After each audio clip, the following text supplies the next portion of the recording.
자, 이제 시간이 다 됐습니다. 그럼 지금부터 과학의 전당 1주년 포럼을 시작하겠습니다. 큰 박수로 환영해 주십시오.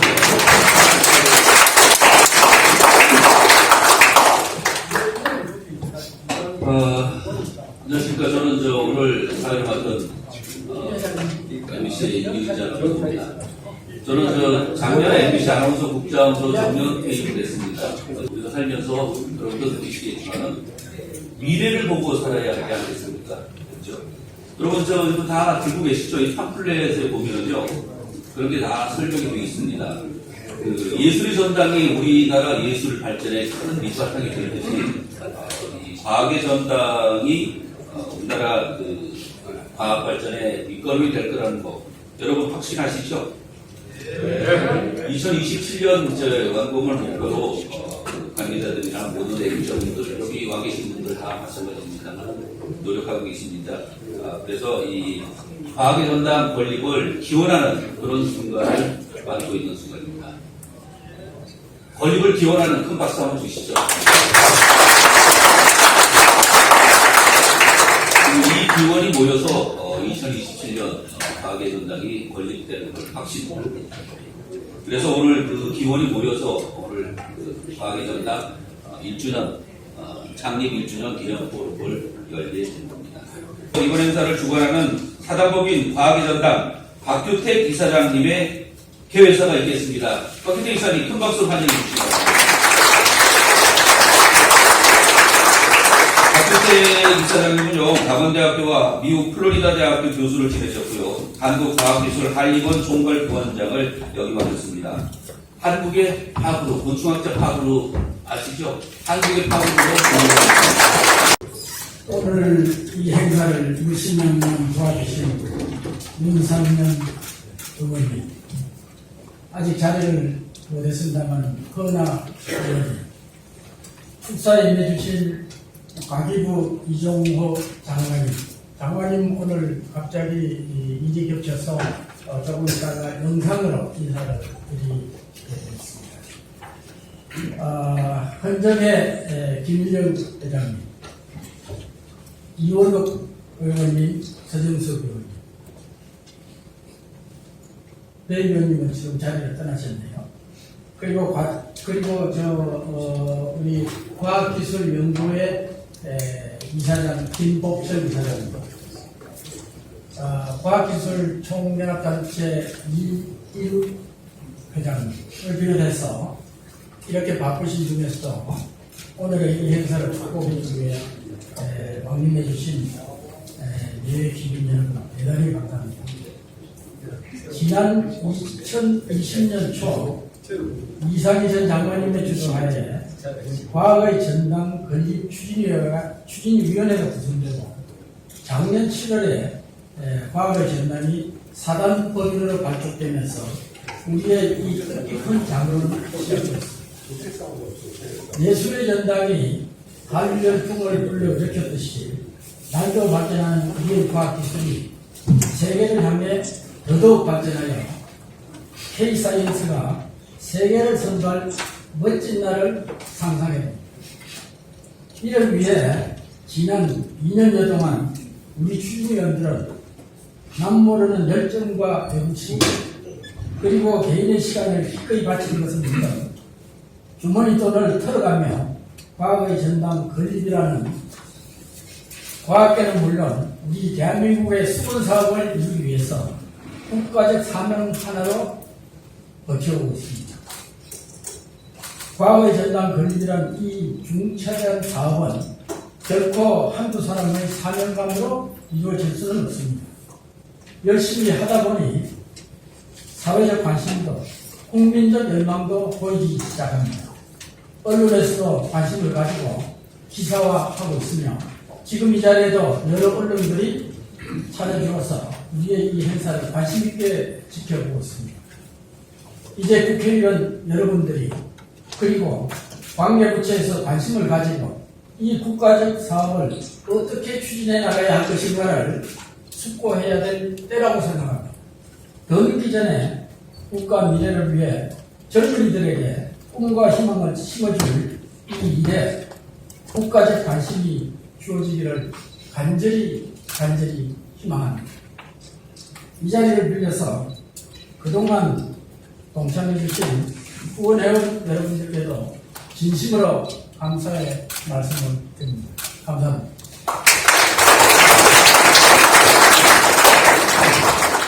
네, 김태 이사장님을 중심으로 모두 건립에 열심히 참여할 겁니다.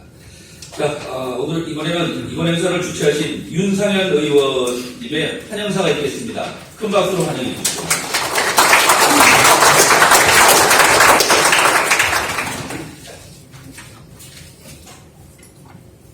예, 윤상현 의원입니다. 인사 올리겠습니다. 사단법인 과학의 전당 창립 1주년, 이 창립 1주년 기념 포럼 개최를 진심으로 축하드립니다. 존경하는 박규택 이사장님, 또 이채민 수석 의원님, 수고 많이 하셨고요. 특히 오늘 이 자리에 함께 해주신 여러 의원님들, 우리 존경하는 박성준 의원님 가셨는데, 우리 이현우 의원님, 유경준 배준영님, 서정수 의원님, 또 우리 이경재 전 의원님, 아우스 전 의원님, 또 우리 존경하는 우리 김일련 한명 회장, 이상희 장관님, 또 조남풍 사례만의 최수 장관님, 황학태 회장님, 많은 분들께 같이 감사의 인사를 올립니다. 또 여기 계신 과학계 인사분들과 함께 한번 합심하여 과학의 전당 설립을 위한 범국가적 역량 결집을 통해 대한민국 과학의 미래를 책임질 과학의 전당이 성공적으로 빨리 건립되기를 기원합니다. 감사합니다. 네, 과학의 전당 설립에 노력을 아끼지 않겠다는 윤상현 의원님의 약속을 여러분 드리셨죠. 조금 전에 11시에 급히 축사 내용을 영상으로 보내주셨습니다. 예, 한번 보시죠.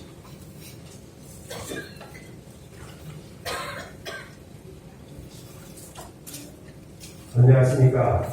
과학기술정보통신부 장관 이종호입니다. 먼저 오늘 포럼 개최를 진심으로 축하드리며 함께해 주신 윤상현, 홍석준, 허은하 의원님께 감사의 말씀을 드립니다. 또한 이 자리에 참석해 주신 모든 분들께도 감사의 말씀을 드립니다. 그간 과학기술인들의 노고와 헌신으로 우리는 과학기술의 혜택을 누리며 보다 편리한 삶을 살아가고 있습니다.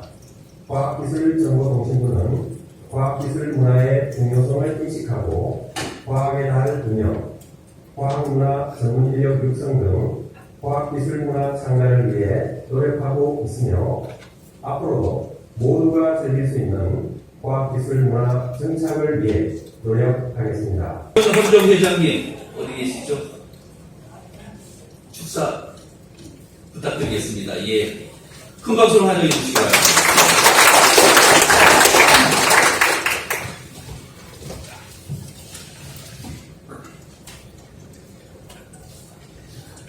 오늘 아주 뜻깊은 이 행사에 와서 함께 하신 여러분을 만나뵙게 되어서 매우 반갑습니다. 오늘 이 행사를 위해서 과학의 전당 1주년 기념과 함께 행사를 해주시는 우리 윤상현 의원님, 그리고 또 허은하 의원님께 뜨거운 축하와 또 감사의 말씀을 드립니다. 또 과학의 전당에 명예이사장 되시는 이상희 의원, 그리고 박규택 이사장님, 그동안 수고 많으셨습니다. 오늘 여기까지.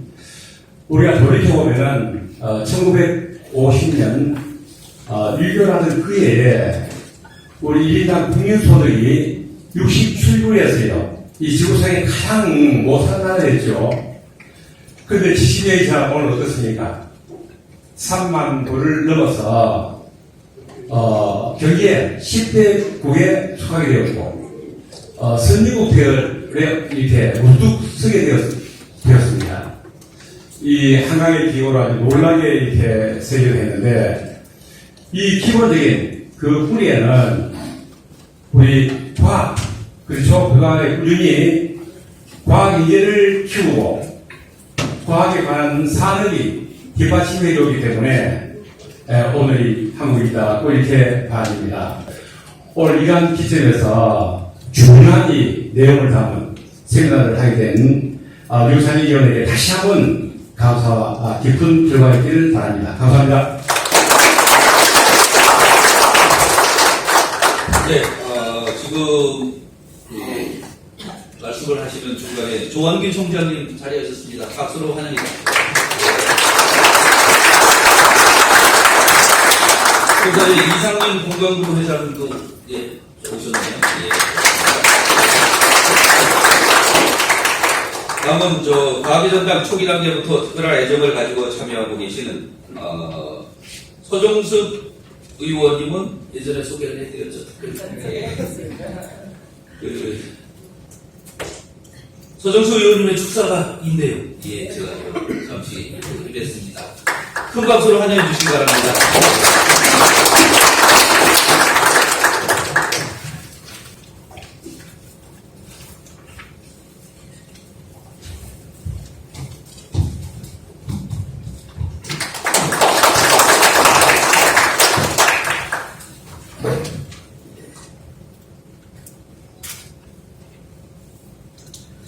안녕하십니까. 전인 건강한 대한민국을 꿈꾸며 의정 활동하고 있는 국민의힘 서정숙 의원입니다. 저는 이 과학의 전당에 대해서 국회에 들어오기 몇 년 전부터 저의 또 직장 상사셨고 멘토이신 전 과기부 장관 이상희 장관님으로부터 이 과학의 전당 건립 필요성에 대해서 익히 들어왔고 저 또한 보건의료과학인으로서 공감하고 제가 만약 21대 국회에 들어간다면 미력하지만 이 공감한 소신을 또 여기 담아서 도와드려야 된다 생각했었던 사람입니다. 오늘 1주년 포럼 개최를 진심으로 축하드리고요.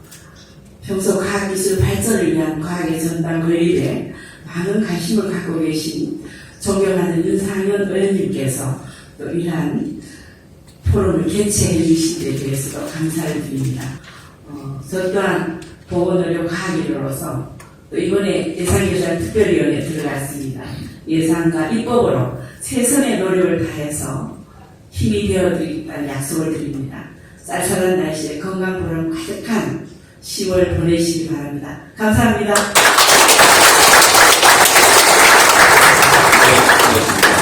과학기술정보방송통신위원회 위원장이셨던 이원욱 의원님 모셔서 한 말씀 듣겠습니다. 큰 박수로 환영합니다.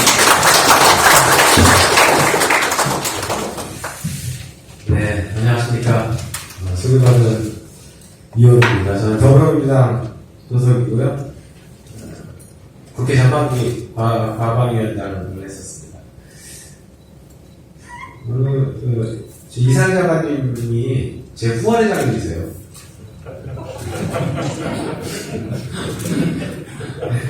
그래서 후원회장님이신데 실제로 이제 돈 후원해 주시는 건 아니고 정식 조건도 굉장히 많이 하시고 심부름도 많이 시켜주시고 근데 제대로 성공시킨 게 좀 없는 것 같아요. 아쉽기도 합니다. 제가 20대 국회 때 국토위 전반기 국토위에 있었는데 당시에 그린벨트에 지을 수 있는 건물의 종류, 시설의 종류, 지금 뭐 예를 들어서 세입시설이라든가 복지시설 그런 것들이 이제 별도에 쫙 나열되어 있는데 거기에다 과학관 한번 넣어보자. 과학이 국토하고 그렇게 싸웠는데 결국 실패하고 말았습니다. 만약에 그런 것들이 그 당시 들어갔으면 과학의 전당도 만드는데 훨씬 더 빨리 추진될 수 있지 않았을까 싶기도 한데 똘똘 뭉쳐가지고 과학의 전당이 반드시 만들어져서 대한민국이 또 한 번 도약하는 그리고 세계 초인류 국가로 나는 날로 오늘이 영원히 기억될 수 있기를 기획될 수 있도록 저도 열심히 하겠습니다. 고맙습니다.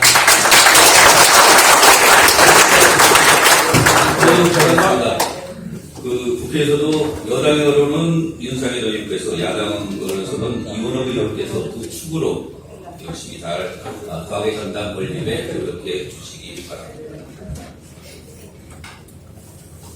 다음은 과학기술 단체 총연합회 이우일 회장님의 축사가 있겠습니다. 예. 큰 박수 한번 주시기 바랍니다.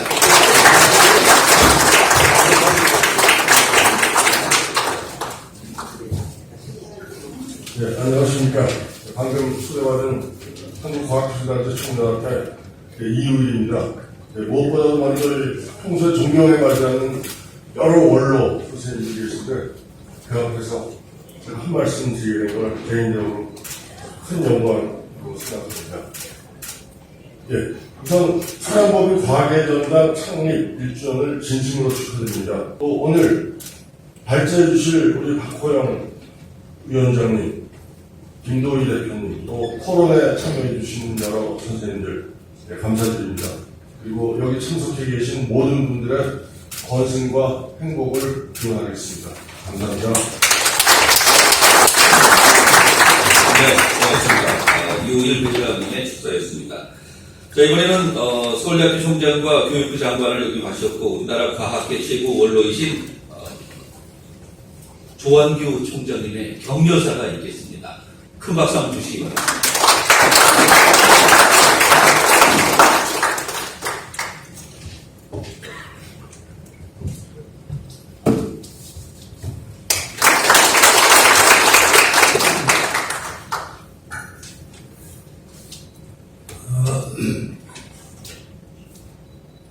뭐 나이 자랑은 아닙니다만은 이제 금년 94세입니다.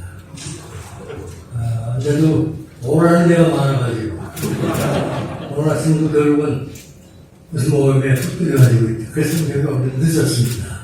중간에 빠져나오는데 결국은 시간이 맞춰 나오지 못해서 죄송하게 생각합니다. 저 이번에 과학기술 전당 서울과 관련해서 서울을 시향해서 행진하는 두 번째 해야 됩니다. 이렇게 그동안에 한 40년 전에 예술의 전당, 그 예술 전당은 오늘 세계 항상 수위를 찾아오는 예술인들의 성장한 장소가 바로 예술 전당입니다. 그걸 보면서 과학기술 쪽에 헌신해온 여러분들, 나를 포함한 과학기술의 원로들이 왜 우리나라에는 그런 전당이 없느냐, 과학기술 전당이 없느냐. 근데 이런 문제에 여러 제기가 됐었죠. 다행히도 우리 박태 예산께서 주도를 하면서 이 계획을 짰습니다. 저도 몇 번 만나면서 큰 희망을 갖게 됐습니다. 그런 장소가 되기를 저는 확신하면서 여러분들의 큰 지원, 정부의 지원, 그 다음에 국회 의장 쪽의 지원, 또 산업체의 협력, 그리고 이제 관계에 주변 소망, 국민들 소망을 키울 수 있도록 같이 협력했으면 감사하겠습니다. 여러분들 감사합니다. 네, 고맙습니다. 94세이시면서 우리나라 과학계 최고 원로이신 조한규 총장님의 덕담을 해주셨습니다. 자, 이제는 기념 촬영이 있겠습니다. 장소와 협상 관계로요. 일렬에 계신 분들이 문화공 장군장의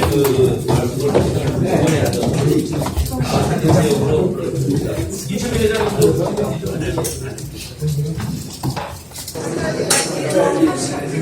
자, 이제 과학기술단 권리의 필요성 및 기능에 대한 불만의 주제에 발표가 있겠습니다. 먼저 산업법인 과학기술단 정책개발위원이신 박호영 위원장님께서 해주시겠습니다. 준비되셨어요? 네, 반갑습니다. 저는 한국생명과학연구원에서 키스트 시대부터 한 40년 동안 하고 있고, 현재는 과학의 전당에서 선배님들 계시고, 정책 개발 쪽을 담당하고 있습니다. 오늘 전체적으로 스케줄이 조금 지연이 되기 때문에 제가 한 25분 정도, 20분에서 25분 정도 시간 쓴 걸로 이렇게 하고 간단하게 보고를 좀 드리도록 제 말씀 끝나고 난 뒤에 한 10분에서 15분 정도 전체적으로 우리 김동현 대표가 보고 접근하는 얘기에서 전체적으로 봤을 때 예정 시간보다 한 10분 난 줄여서 한 40분 정도로 진행이 되도록 하겠습니다.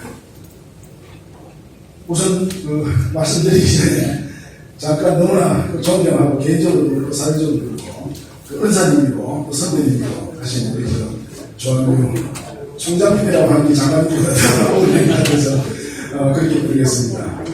그리고 지금 마찬가지로 한 40년 넘게 선배님으로 또 사회의 원로로서 지금은 과학의 전당을 몇 년 전에 저한테 이제 말씀을 해주시면서 한 6, 7년 정도 됐나요? 이상희 장관님, 아까 뭐 박수 많이 치셨겠지만, 혈액순환을 좀 다시 한번 박수 부탁드립니다. 여러 분들이 계신데, 우리 박혜택 이사장을 포함한 주민들을 다 생각하도록 하겠습니다. 우선 제가 말씀드렸던 건 간단하게 말씀을 좀 드릴게요. 과학의 전당이라는 게 뭐냐? 그 다음에 이거 하면 왜 이걸 하려고 했냐? 하면 뭐가 좋으냐? 그 다음에 이걸 하려면 어떻게 해야 되냐? 하는 그 간단한 얘기로 챙겨서 앞서 여러분들이 이제 말씀을 하셨는데, 그래서 그 건에 관해서 제가 주제라고 그러지만 저희가 지금 해결해야 될 화두기도 하고, 그들만의 장치가 돼서는 안 되고, 이 망을 떠나고 난 뒤에 잊어버리는 그런 내용이 돼서는 안 되거든요. 수고는 했지만 사실 지금부터 본격적인 시작이라고 볼 수 있는 그런 내용이기 때문에 제가 조금 빨리 말씀을 드려서 진행해 나가도록 그렇게 하겠습니다. 우선 전체적으로 용어를 좀 정리할 필요가 있습니다. 과학의 전당을 건립한다는데 무슨 과학의 전당 설립 1주년이냐 이렇게 얘기하는 경우도 있거든요. 일을 하는 입장에서는 어쩔 수가 없습니다.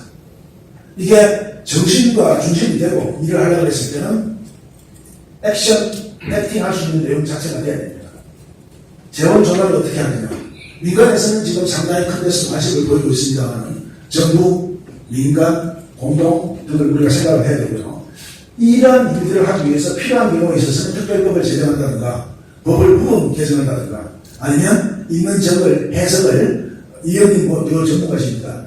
그 해석을 갖다가 적용해갖고 그냥 이걸로도 할 수 있다. 뭐 이렇게 하든가 하는 법제처라든가 이런 쪽에도 도움을 받아야 될지 모릅니다.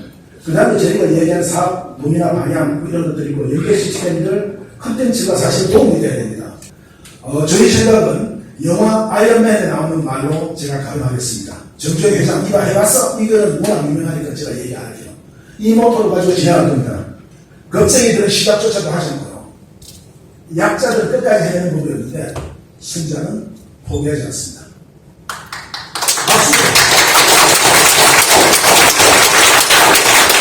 다음은 메타X21 주식회사 메타X21의 김도희 대표께서 주제 발표를 해 주시겠습니다. 큰 박수 한번 주시기 바랍니다.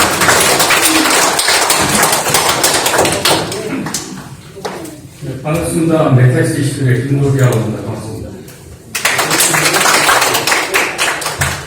네, 먼저 이렇게 어려운 자리였으면 제가 발표를 거부했을 건데 발표 이사장께서 저한테 이제 발표 부탁했을 때 굉장히 가볍게 부탁하셔가지고 저도 이렇게 가정적이게 발표할 줄 몰랐습니다.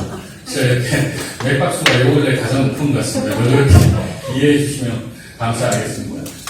감사합니다.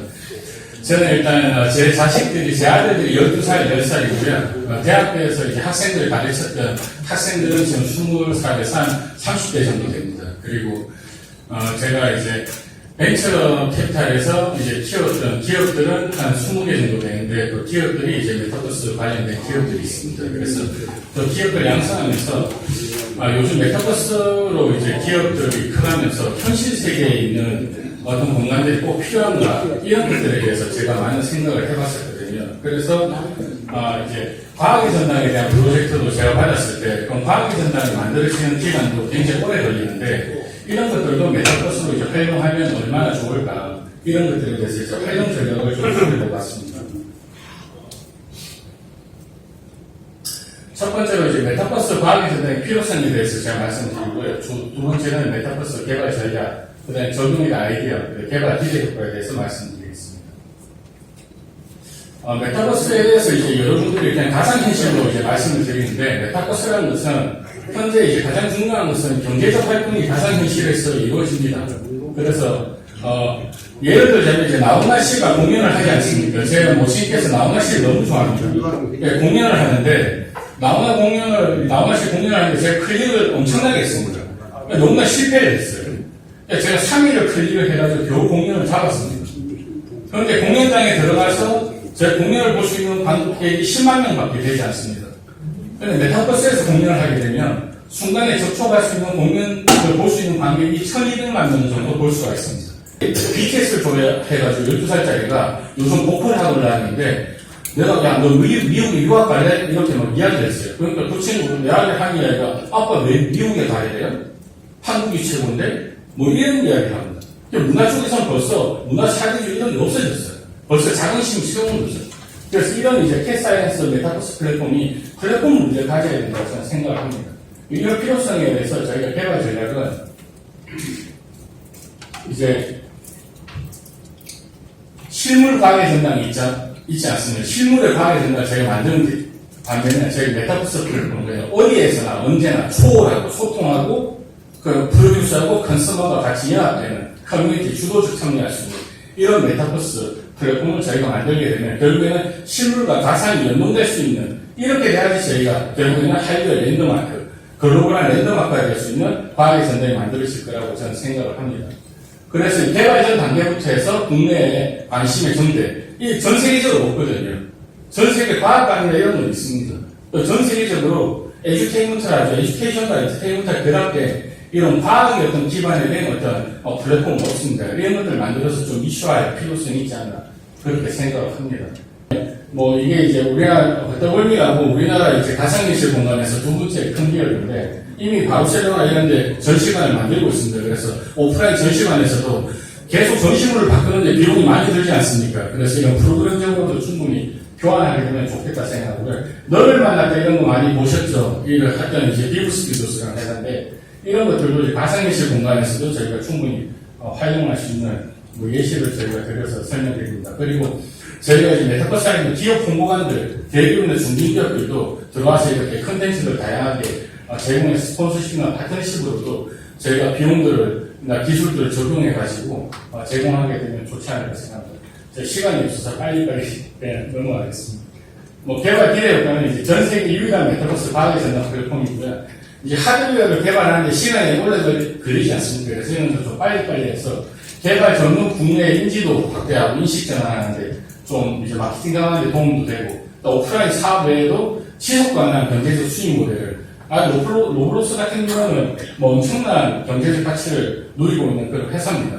그래서 그런 것도 충분히 가능하다. 그 다음에 전염병이나 비대면 상황에 대해서 안정적인 대응 전략도 확보 가능하지 않나 생각합니다. 그리고 가장 중요한 것은 저희가 계속 컨텐츠를 제공하는 한계가 있습니다. 그래서 여기에 참여하는 집단들이 사용자들이 컨텐츠를 생산할 수 있는 시스템을 저희가 만들어야 되지 않나, 그렇게 생각합니다. 그래서 마지막으로 제가 이제 예전에 이제 어떤 지역에 놀이터를 한번 개발한 적이 있는데, 이 스페셜한 집단들이 만든 놀이터하고 다르게 가장 인기가 좋았던 놀이터는 뭐냐면 그냥 황토를 깔아준 놀이터가 가장 인기가 좋았거든요. 실제 아이들은 그냥 황토 놀이터에서 자기가 뭔가 만들면서 더욱더 창조력을 많이 발휘했던 것 같습니다. 그래서 그런 식의 어떤 메타버스 플랫폼을 만드는 게 좋지 않을까 생각합니다. 그래서 MZ세대들의 글로벌 네트워크 선정, 과학 교육 평합 플랫폼, 자생적인 컨텐츠 확대 재생산, 서스테이너블한 이코노미 시스템을 만들 수 있는 메타버스 과학의 전당을 만들면 좋을까 싶습니다. 이상으로 발표 마치겠습니다.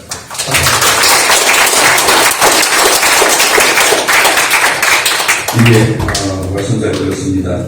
박호영 위원장님과 주식회사 메타엑스 21김도희 대표님 설명을 들으니까 좀 윤곽이 잡힙니까? 예, 고맙습니다. 자, 이제 과학의 전당 건립의 성공적 추진 방안을 국가과학인력개발원 최기화 석좌 교수께서 논의하는 시간을 가질 텐데요. 준비 시간이 있기 때문에 여러분들 잠시 화장실 가실 분은 가시고요. 준비하는 기간 동안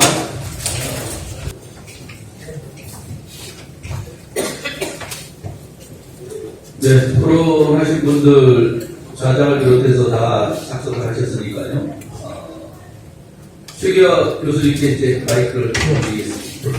큰 박수로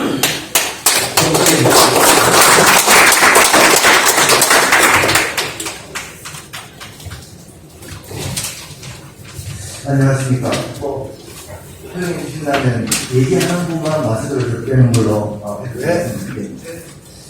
오늘 포럼의 종합 토론을 맡은 최기화 교수입니다. 저는 건국대학교에서 약 40년간 근무를 하고 작년 말까지 창원에 있는 한국정비연구원에서 제13대 원장을 마치고 지금 국가과학전력개발원 KIR이라고 하죠. 석좌 교수를 현재 있습니다. 오늘 토론의 자장으로서 여러분들과 함께 할 수 있어서 강문의 영광을 내습니다. 조금 지연됐습니다만 지금부터 한 50분 정도 진행되지 않겠나 80분인가요? 80분 정도 진행될 것 같습니다. 좀 전에 여러분들 다 들으셨지만 우리 박우영 박사님께서 아주 설명을 잘 해주셨습니다. 그래서 예술의 전당과 또 우리 K컬처를 또 연결을 지으셨고 또 과학의 전당이 향후 K사이텍, 사이언스 앤 테크놀로지 묶음의 사이텍이라고 했을 것 같아요. 로 우리가 한번 나가보자 하는 것이 이제 주요 요지였다고 할 수 있겠습니다. 그런 관점에서 제가 말씀을 끝까지 잘 관찰해 주시기 부탁드리겠습니다. 오늘 여러 소중한 패널 분들을 모시고 말씀을 나누게 되겠습니다. 맨 먼저 여러분도 보시기에 왼편에 앉아 계신 김두선 박사님부터 소개해 드릴까 합니다. 오늘 우리 패널을 토론의 장을 큰 박수로 한번 시작해 보면 어떻겠습니까? 일단 발표 시간은 5분으로 하고요. 제가 5분이 넘으면 이렇게 탁자를 한번 살짝 치겠습니다. 그럼 얼른 마무리를 좀 해주시기 바랍니다. 예, 그럼 여러분 보시기에 왼편에 김 목사님부터 시작하시도록 하겠습니다. 예, 시작해 주시기 바랍니다. 예, 감사합니다. 김두선입니다. 과학의전당 건립과 관련해서 박우영 박사님, 김도희 대표님 발제를 해달라고 예, 들었습니다. 토론자로서 자리를 하게 돼서 대단히 영광인 거고요. 제가 드리고 싶은 말씀은, 과학의전당이라는 게 저는 어떤 생각을 갖게 하냐면, 과학기술자가 어떤 존경받는 사회, 우대받는 사회, 이런 것들이 필요하다고 많이 목소리를 높이는데, 아마 그런 것 중에서 우리가 부족하게 느끼는 게 아마 상징이 아닐까 싶어요. 그런 상징이 필요한 거라고 보고 싶은데, 이 상징이 어떤 의미가 있냐면, 지금 앞서 말씀드린 것처럼 과학기술자에 대한 분위기의 인식, 그것이 우리가 지금 아파하는 부분이 아닐까 싶습니다. 그런 차원에서도 국회나 정부의 제도적 지원이 반드시 필요한 거 아닌가 이렇게 말씀드리고 싶습니다. 감사합니다. 다음 드리겠습니다. 예. 저는 권기균입니다. 제가 오늘 과학의전당 건립을 위한 성공적 추진 방안에 대해서 두 가지 테마를 받았습니다. 하나는 차세대 젊은이들에게 대한 과학교육은 어떻게 할 것인가. 두 번째는 기업 홍보관 유치 필요성의 유치 방법인데, 사실은 이 내용을 두 가지 말씀드리자면 이제 세 가지 말씀을 드려야만 될 것 같아서 하나당 한 1분 50초인데 그때도 이쪽으로 최대한 한번 노력해 보겠습니다. 그래서 시간 바로 넘어가겠습니다. 우선 차세대 젊은이들에 대한 과학교육은 저는 두 가지로 나뉘어서 봅니다. 하나는 대학 교육과 대학 이전의 교육으로 나눠야 된다고 하면, 대학 교육의 모델은 아주 간단하게 말씀드리겠습니다. 하나는 우리 과학의 전당 얘기할 때 예술의 전당의 한예종이 지금 굉장히 그 국립으로서 전 세계에 이름을 알리고 있는데 거기에 걸맞는 정도의 그 대학이 하나 있었으면 좋겠다. 그런데 일반적으로 있는 똑같은 대학하고 좀 다르게 얘기하자면 저는 3가지 정도의 그 대학을 하나 검토해 볼 필요가 있다. 하나는 다 알수 계시겠습니다만 미네르바 대학입니다. 미네르바 대학이 지금 한 600명 정도 학생을 가지고 있고요. 그 다음에 이제 울린공과 대학이 있습니다. 울린공과 대학은 이 대학 내에서 반드시 창업을 해야 되는 그런 대학인데, 그런 대학이 있고, 3번째가 그 구글의 지금 레이 커즈웰 박사가 AMG 연구소 같이 만들어서 하고 있는 싱귤레리티 유니버시티인데, 싱귤레리티 유니버시티는 사실 정규 대학은 아닙니다. 그렇다고 하고, 여기는 4년 내에 반드시 창업을 해야만 대학을 졸업하게 하는 그런 것입니다. 나중에 이제 소개해드린 전에서 말씀드리겠습니다. 마지막으로 하나 힌트 드리겠습니다. 이분들 내놓고 나서 이름을 쭉 가다가 지금 내놓은 데가 너무 많아서 스미소니언에서 이제 이름 내놓고 전시관 만드는 거는 20년 동안만 그 사람 이름을 쓰겠다고 이렇게 룰을 만들었습니다. 그랬는데 여러분들 작년 그 7월 20일 날 아마존의 제프 베이조스가 우주 관광을 하고 내려왔습니다. 근데 그것까지 신문에 많이 났는데 그 일이 있기 열흘 전에 제프 베이조스가 스미소니언 항공우주박물관에 돈을 기증했습니다. 얼마 기증했냐? 1억 달러를 기증했습니다. 1억 달러. 예, 마무리해 주십시오. 1억 달러 기증하면서 조건을 하나 붙였습니다. 뭐냐? 나한테 1억 달러 내니까 내가 제일 많이 내니까 제발 20년 그 제한을 나한테만 좀 풀어달라 하고 1억 달러 냈습니다. 그래서 이런 것들을 좀 참조하면서 우리가 새로운 문화를 만들어갈 좀 갔으면 좋겠다는 생각으로 마무리드리겠습니다. 죄송합니다. 우리 정보사님이 15분을 드렸습니다. 죄송합니다. 그래서 이제 아까 그 2분 남았다고 하시고 지금 7분이 더 지났습니다. 아니 정말 발표를 준비해 주시기 때문에 제가 어쩔 수 없이 시간을 배제할 수밖에 없다는 걸 양해해 주시기 바랍니다. 다음에 또 부탁드리겠습니다. 김혜진님. 네, 안녕하세요. 아마 제가 오늘 이 자리에 있는 사람들 가장 어린 것 같습니다. 네, 그리고 가장 어리지만 아마 과학에 있어서는 대중과 가장 가까운 사람이 아닌가 생각합니다. 2가지 특징으로 제가 이 자리에 앉아있는 것 같은데요. 저는 그래서 대중과학, 과학문화, 과학소통의 관점에서 이 과학의 전당이 할 수 있는 역할을 좀 생각해왔습니다. 첫 번째 포인트가 과학관이 하는 거하고는 반드시 달라야 한다. 이게 포인트였는데 아까 그 박호영 위원장님이 발표에서 그 말씀을 해주시더라고요. 근데 그 세부적인 내용을 제가 보니까 과학관하고 겹치는 게 분명히 있을 것 같습니다. 우선 과학관 특징을 좀 설명드리면 과학관은 일반적으로 전시나 체험 위주의 소통입니다. 시각적인 과학소통, 촉각적인 과학소통을 하는데요. 이런 소통 방식은 과학관이 이 지역 곳곳에 많기 때문에 우리나라 사람들이 굉장히 익숙한 방식입니다. 그래서 아마 이런 전시나 체험 위주, 교육 위주로 이 과학소통이 진행된다면 대중들이 이 과학의 전당에 건립되어야 할 이유로 그 2가지를 받게 된다면 이게 과학관이 있는데 이게 굳이 필요할까? 이런 인식이 분명히 먼저 들 거라고 생각을 합니다. 정말 그냥 편하게 즐길 수 있는 공연, 강의랑 다릅니다. 공연, 강연 위주의 콘텐츠를 했으면 좋겠고, 그 다음에 이 대중과학인 만큼 이 과학소통에 능한 저희 과학 커뮤니케이터들을 많이 활용했으면 좋겠습니다. 그리고 3번째로는 어린이에 국한되지 않고 누구나 이 과학적 사고를 즐길 수 있는, 그러니까 강연을 들으면서 나의 일상과 이 과학의 연결고리도 분명히 생각해 볼 수 있고요. 좀 더 철학적으로 이 세상은 왜 존재하는 거 이런 생각도 하게 되거든요. 그래서 이런 과학적 사고를 해볼 수 있는 그런 공간, 그런 역할을 과학의 전당에서 충분히 할 수 있다고 생각합니다. 네, 감사합니다.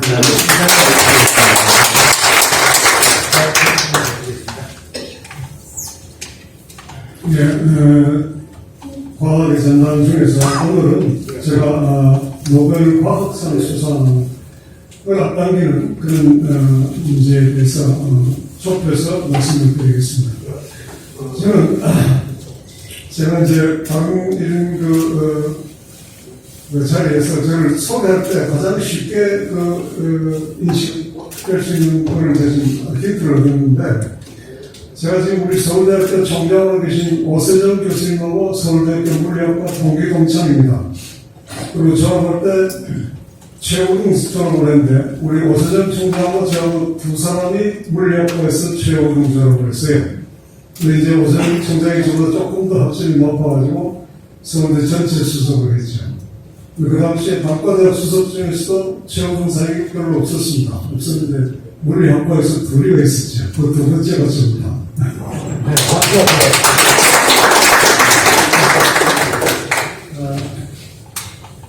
시작하기 전에 많은 분들이 잘 인지하지 못하고 계신 파트가 있어서 슬라이드를 가져왔습니다. 이 노벨상을 받으려면은 추천을 받아야 됩니다. 추천을 받아야 돼요. 그럼 이제 제일 우리가 잘 아는 아인슈타인 경우에는 1905년 내년에 26세 한 그 업적들이 이제 노벨상 수상이 되는데 1910년부터 추천이 되기 시작해요. 그래가지고 무려 10년을 추천을 받는데 이게 그 10년 재수를 한 거죠. 그래가지고 21년에 결국 이 광전 효과로 노벨상을 받습니다. 그렇게 해서 이런 걸 해야 할 때에 뭐 과학관 수많은 과학관을 하지만 좀 유니크한 차별화된 우주과학관을 하나 만드는 것도 좋겠다. 이런 생각을 하고 말씀을 드렸습니다. 네, 대단히 손들 사진 모시겠습니다. 예, 저 오늘 같이 의미 있는 행사에 저는 뭐 과학인도 아닌데 초대해 주셔서 우리 박기택 이사장님께 감사를 드리고요. 제가 외교부 재직 중에 가장 보람 있는 시기라고 회고하자면 이제 스웨덴 대사를 마지막으로 제시했습니다. 사실 제가 대사를 공부하면서 해야 될 일도 많지만 한국 사회나 한국 과학계의 영혼을 저도 잘 알고 있었기 때문에 어떻게 해서라든지 스웨덴 과학계, 특히 노벨상 관련되는 과학 인사들하고 협력과 교류를 기피하는, 심화시키는 일에 제가 굉장히 정성을 쏟았다고 말씀드리고, 제 시간이 워낙 짧기 때문에 제 경험담을 위주로 말씀을 드리겠습니다. 사실 스웨덴은 여러분들 다 들어보셨겠죠. 글로벌 이노베이션 인덱스라고 세계적으로 유명한 혁신 지수를 평가하는 그런 단체가 있는데요. 프랑스 MBA 과정에서. 스웨덴은 항상 2년 2위 아니면 2위, 3위 안에 항상 들어갑니다. 스웨덴은 사실 역사적으로 보면 1842년에 의무교육을 1824년에 시작을 했습니다. 굉장한 나라죠. 초등학교 때부터 코딩을 다 배우고, 우리 학원 안 가도 됩니다. 학교에서 다 배우고요. 네트워킹, 파트너십. 사실은 아무리 과학이 발전하고 기술이 발전해도 직접 대면을 통해서 할 수 있는 그런 활동들은 없어지지 않았던 측면에서 우리 알았다는 그런 의미에서 저희가 스웨덴하고 좀 그런 관계를, 인적 관계 이런 것들을 잘 해나갈 필요가 있다고 말씀드려 시간이 나게해서 이거 좀 마치겠습니다. 감사합니다.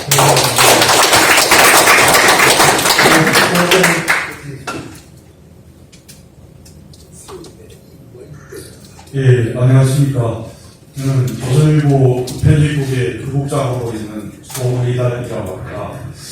사실 저도 역시 이제 인문계 사회과학을 졸업하고 전공을 하고 사실 과학 분야는 잘 모르는데 오늘 이 조항규 총장님과 또 박효택 이사장님 비롯하여 박호영 위원장님 그리고 심지어 이 토론 발표해 주신 여러 분들로부터 많은 새로운 과학에 대한 통찰력과 시각 또 여러 또 아이디어를 얻게 됐습니다. 감사드립니다. 제가 이제 받게 된 주제는 토론 5분 시간에 이 과학의 전당 관련 언론 홍보의 중요성과 역할 그리고 대국민 홍보 필요성과 한거 이런 주제인데요. 최대한 시간 맞추도록 하겠습니다. 사실 이제 저도 아까 이 스미소니안 박물관 자연사 박물관 이런 말씀을 슬라이드로도 보여주셨습니다만 과학의 전당 사단법인 쪽이랄까 위원회 쪽에서 사실 결단을 내릴 것은 어떻게 우리가 그냥 전방위로 다 할 것인지 아니면 집중과 선택의 방법을 동원해서 예를 들어 전통 레가시 미디어나 또 어떤 데를 하겠다든가 이런 식으로 하는 것에 어떤 전략적 선택을 해서 앞으로 1년이든 또 몇 년이든 지금 현재 목표는 2027년이고 사실 또 3,500억이 소요된다면 적은 예산도 아닙니다만 비용도 재원이 그래서 이 국민들에게 제대로 된 진짜 단순히 이 과학의 전당 자체에 대한 홍보도 중요하지만은 우리 과학의 중요성에 대한 새로운 자각, 아까 말씀드린 팍스 테크니카의 시대, 그리고 기술 초격차의 중요성이 날로 높아져 가고 있으니까 그런 데 대한 언론과 홍보 전략 이런 것을 계속 잘 마련하고 저도 기획원님들도 같이 논의를 맡도록 하겠습니다. 감사합니다. 너무 많이 들렸습니다. 예, 말씀 주시기 바랍니다. 마지막에 제가 여기 불려온 이유는 아마 제가 생각하기에 옛날 40년 전에 예술의 전당을 제가 건축가로서 틀을 잡고 마스터 플랜하고 모설리도 하고 했다는 그 경험 때문에 아마 오늘 좀 이야기 좀 하라고 하시는 것 같습니다. 오늘 과학의 중요성 무슨 여러 가지 말씀 많이 들었습니다만은 마지막으로 제가 오늘 꼭 드려야 될 말씀이 있습니다. 예술의 전당을 만들 때 요점은 한 가지입니다. 정부가 강력하게 밀어붙이고 거기에 아이디어를 가진 장관들 이런 분들이 충실하게 단시간에 힘을 합치고 거기에 확실한 돈이 있었습니다. 돈. 그러니까 정부의 푸시와 돈. 그 얘기 오늘 마지막으로 제가 꼭 드리겠습니다. 확실하게 돈의 출처를 쥐고 주머니에 갖고 있고 또 대통령 정도의 파워가 밀어주고 그렇게 해야지 짧은 시간 안에 이것을 될 거다. 안 그러면 제가 보기엔 이거 10년, 20년 가도 메인 테마가 하나 짓기 어려울 거라고 죄송한 말씀이지만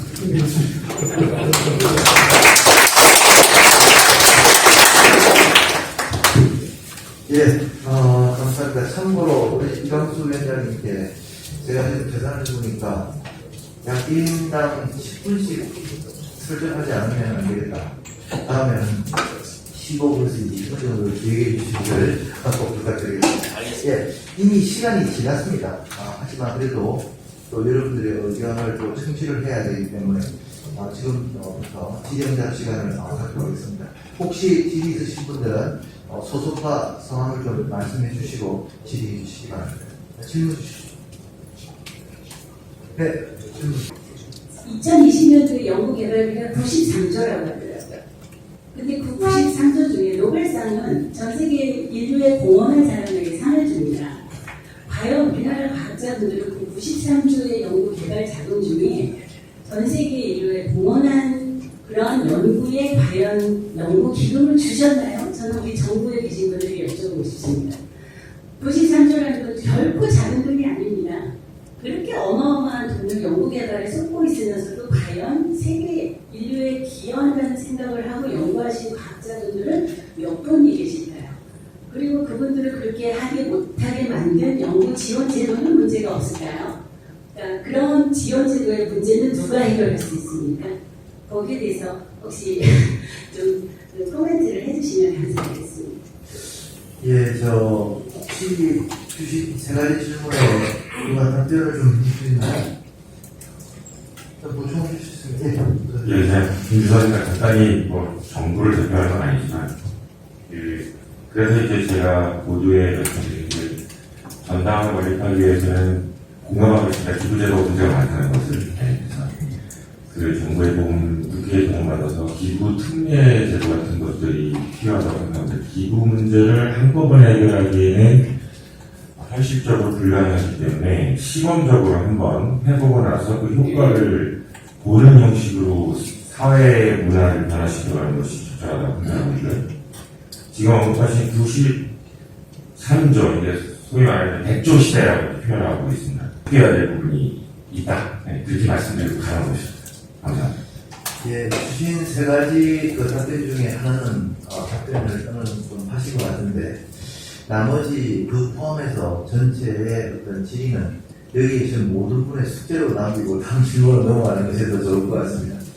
또 다른 질의 있으시면 지금 소속과학 면접 받으시고요. 예. 네, 안녕하세요. 저는 명지대학교 전기공학과 재학 중 대학생 이상현생이라고 합니다. 먼저 전화하신 생각분들께 지원할 수 있는 기회 주신 걸 정말 감사드리고요. 저는 안 그래도 지금 대학생이고 학생의 입장으로서 조금 디테일하고 자세한 그 공학이나 과학의 내부는 제대로 이해하지 못하고 있지만 아무래도 진로 그리고 아까 계속 말씀 주셨던 우리나라 과학을 책임지게 될 미래 세대들에 대한 질문 혹은 의견을 드리고 있습니다. 두 가지로 정리해보고 싶은데요. 첫 번째는 제가 겪었던 문제에서 출발하는 거기도 합니다.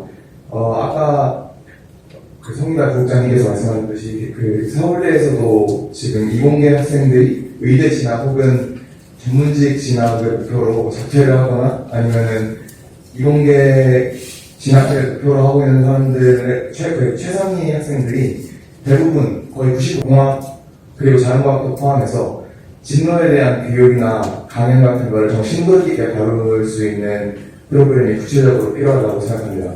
네. 앞으로 저희가 과학의 전당이 완성되면 가장 많은 활용을 하실 젊은들의 의견을 굉장히 조정한 것 같습니다. 우리 송장님 좀 어떤 점 하나 하실까요? 총장님, 네. 마이크를 총장님 좀, 총장님 그냥 앉아서 하시죠. 네. 힘드시게 앉아서 편하게 가. 제가 쭉 해보면서 여러 가지 그러니까 통치권을 일찍 다녔습니다. 우리 여기는 여론을 보통하는 보면서 이 뜻이 청와대 대통령에 가야 돼요. 그래서 그렇게 하겠습니다. 네. 혹시 또 다른 분들 조금 더 말씀해 주면 그래서 이제 사실 제가 아까 시험하기상 좀 뺐습니다만은 이런 이제 뭐 사실 오늘처럼 이런 여러 뭐 토론회 뭐 발표회도 좋습니다만은 사실 국민들 전체에게 또는 이 국가 지도층에게 마음을 움직이려면 사실은 약간 고전적인 방법도 필요한 것을 생각합니다. 예를 들면 뭐한 과학기술자 100만 명 서명을 한다든가 노력이랄까 이게 과학이 장난에서 문제인 것 같습니다. 예, 감사합니다. 아무래도 또 교육은 또 가장 중요한 말이에요. 박 교수님의 말씀을 청하는 말씀도 있지만 좀 더 한 말씀 더 주시면 좋을 것 같습니다. 한번 보내주십시오. 그래서 저는 이제 43년을 그 대학에서 강의를 했는데요. 좀 놀라시겠지만은 저는 우리나라에서 정말 우수한 학생들이 의대나 법대를 많이 갔으면 좋겠다 이렇게 주장해 왔어요. 어떤 의미냐 하면은 과연 의과학에 들어가지고 생리학에 기본되는 그런 그 문제에 도전해가지고 업적을 이루고 그런 사람들이 얼마나 되냐. 그렇죠? 또 복과는 또 전공이 다니까 하여튼 그런 의미에서. 그렇기 때문에 아주 간단하게 제가 이렇게 얘기를 대답을 할게요. MRI가 뭔지 아시죠? 그렇죠? 그거는 우리가 50만 원 주고 이제 다 검사합니다. 처음부터 내가 정말 좋아해서 한다. 이거 아니면 This is my life. 이런 모티브로 공부를 하는 것이 국민들께서 하는 것이 필요하다. 근본적으로 이렇게 생각하는데 조금 더 커뮤니티 하시는 분이 말씀하실 수 있어요.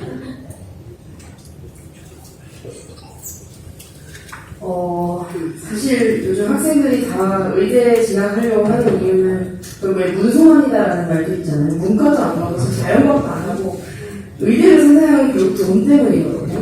그러니까 어린 아이들이 자기 미래를 생각할 때 돈을 많이 버는 거 말고는 더 재밌는 건 없는 거죠. 그래서 과학에서만큼은 좀 그 재미를 찾는 방법. 저도 진로 강연을 갈 때마다 정말 고민을 많이 하는데 진로 강연을 제가 어떻게 꾸미고 있냐면 일단 이 과학자의 하루가 어떤지를 좀 보여주고요. 그리고 연구하는 거를 과학자의 언어로 얘기하면 되게 어렵거든요. 이게 그래서 실생활 우리의 어떻게 연결되는지를 좀 위주로 해가지고 이 과학 연구가 얼마나 솔직히 해보면 재밌는 게 참 많잖아요. 그리고 그걸 알 기회가 굉장히 적잖아요. 되게 다양한 생각들을 많이 하고 그거든요. 그런 인사이트를 어린이들에게 줄 수 있는 그런 강연도 같이 진행되면 좋을 것 같습니다. 예, 말씀하시죠. 저는 다 좋은 질문 발표 다 해주셨는데, 사실은 우리 젊은 학생들이 진로를 찾는데, 자기 여러 가지 경제적 보상이 되는 진로를 의대나 법대 가는 거는 우리나라만의 현상이라고 생각하시면 안 돼요. 그건 스웨덴도 마찬가지예요. 그건 전 세계적인 현상이기 때문에 이걸 쉽게 풀라고 한다고 해법이 있기는 어렵다고 보고요. 도전을 통해서 해결하고 그게 실생활, 인류 경제, 세계적으로 어떻게 기여를 했는지 좀 쉽게 설명해서 젊은 사람들이 영감을 받도록 그렇게 할 수 있는 노력도 굉장히 필요하다. 그렇게 말씀드리겠습니다. 네, 감사합니다. 저도 짤막하게 우리 또 학생이 하셨으니까 뉴노멀이 될 때 항상 느끼는 갈등이라고 그냥 짧게 답변드리고 다음 기회에 만나면 좀 자세히 말씀드리겠습니다. 혹시 지금 시간이 많이 지났는데 간단하게 딱 한 분만 허마리 코리아 대표 총장입니다. 그냥 간단하게 하나 질문만 하겠습니다. 여러분들이 발표하신 걸 들어보니까 과학도 예술과 마찬가지로 어떤 대중들이 쉽게 접근하고 친근감이 있는 그런 쪽으로 돼야 된다는데, 그렇게 된다 그러면은 과학의 전당 설립하는 입지가 굉장히 중요할 것 같은데, 지금 입지 조건은 어떻게 돼야 되는지를 더 질문하고 싶습니다. 이거는 김 대표님께서 잠깐 그동안 예술의 전당 경험도 많으시니까 말씀을 짧게 주시면 안 되겠습니다. 대신 현재 영정도 지금 예정 부지를 어떻게 지금 생각하고 계십니까? 저는 얼마 전에 갑자기 과천 얘기를 꺼내셔가지고 찬반 댓글이 달리는 걸 유심히 봤습니다. 지금 이렇게까지 진행이 된 상태에서 처음으로 돌아가서 후보지부터 다시 생각하자는 얘기는 굉장히 어려운 일이라고 생각하고요. 사이트가 물론 굉장히 중요합니다만 우리가 어떻게 하느냐에 따라서 약점 같은 걸 극복하는 방법들이 있습니다. 후보지에 대해서 거론하는 건 부담치가 않다고 생각합니다. 네, 감사합니다. 1분 내로 마무리하겠습니다. 제가 사실은 마무리 말씀을 굉장히 길게 준비해놨는데, 오늘 시간 관계상 한 가지만 말씀드리겠습니다. 우리 최연혁 교수가 쓴 책 중에 좋은 국가는 어떻게 만들어지는가 하는 게 있습니다. 거기 안에 요지는 선도력을 가져본 적이 있는 나라는 없는 나라보다 매사에 그 수준이 높다. 오늘 정답 후에 우리 이윤재 국장님께서 굉장히 노고가 많으셨는데 아무도 감사의 박수를 안 보내드린 것 같습니다. 좀 마무리를 하겠지만, 1분 내로 마무리하겠습니다. 제가 오늘 사실은 마무리 말씀을 굉장히 길게 준비해왔는데, 오늘 시간 관계상 한 가지만 말씀드리겠습니다. 우리 최연혁 교수가 쓴 책 중에 좋은 국가는 어떻게 만들어지는가 하는 게 있습니다. 거기 안에 요지는 선도력을 가져본 적이 있는 나라는 없는 나라보다 매사에 그 수준이 높다. 그래서 오늘 이 과학의 전당에 관련된 창립 첫 번째 포럼의 이 내용이 작은 나비의 날개짓이 하나의 선도력으로 변화돼서 우리나라가 과학기술로 전 세계를 이룩하는 그런 최강국이 될 수 있는 좋은 계기가 되기를 바랍니다. 오늘 패널분들 너무 수고 많으셨고요. 긴 시간 동안에 특히 우리 박규택 이사장님을 위시해서 모든 이광수 위원장님 특히 준비하시느라고 너무너무 감사한 말씀을 드리겠습니다. 자, 그러면 전부 다 여러분들 큰 박수로 마무리하도록 하겠습니다.